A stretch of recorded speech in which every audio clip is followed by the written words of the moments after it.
There's something very important. I wasn't there. I didn't live it.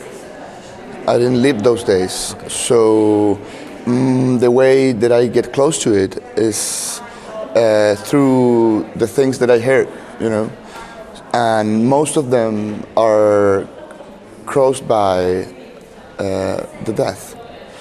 And so it's a way of understanding the past, and not to judge it, just to try to understand it.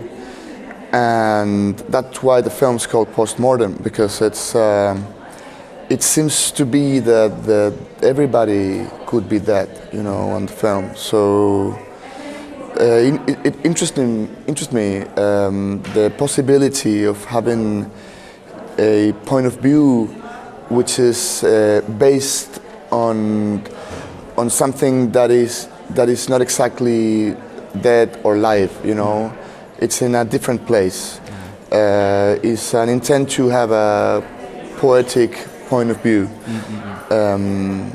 trying to reach an atmosphere, a way of looking at life, a way of looking at death. That's interesting when you said the movie does not judge, because in fact it does not. You even are not sure if the protagonist is happy or unhappy when he finds he's doing the autopsy of Allende. So did you leave that on purpose, that you know he doesn't have a reaction that's easy to movies, to understand? Yeah. You know, cinema, it's designed for the audience. Yeah. So if you build a story and you create a movie, you have to use the audience in a way to complete the film. So I don't like the movies when everybody's been told. So I think it's very necessary to leave a few things open so the audience could close it. You know, people would see the film and through their own memories, their own experience, their own way of seeing life would say this thing or the other thing. I don't want to do it. I don't want to close the film. I want to leave it open so the audience can also do their work, you know, which is to think and feel and to judge maybe. But I'm not going to do it. I'm going to let it open so people can think. It's an invitation to think about it. Hopefully it works, you know. I don't know. We just put it all together and show it. But it's not in my hands, you know. I was going to shoot on handheld, and then we got into the set first day. Okay, give me the camera. So we start, you know, rehearsing, and then it's like, can you bring the tripod, please? And then we just put it still, and that's what the story bring me, you know. It brought this way of storytelling. It's not something so conscious. It's just a feeling of every day of the shooting and how to do it, how to face it.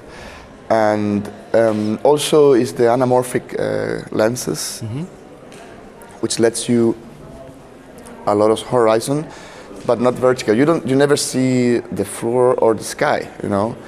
So you just see the horizon. So it's interesting to be close, but not close enough. So sometimes you grab the character as a point of view, and sometimes you leave it. And then you grab it again, and then you leave it. And so it's a constant movement into the same point of view.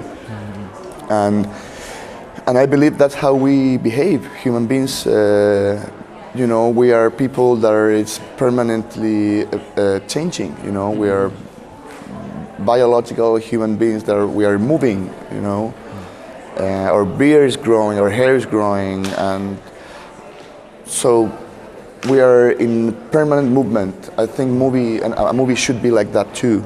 You know, it's not a block. You know, it's not a box where everything is settled. It's something that is on permanent movement.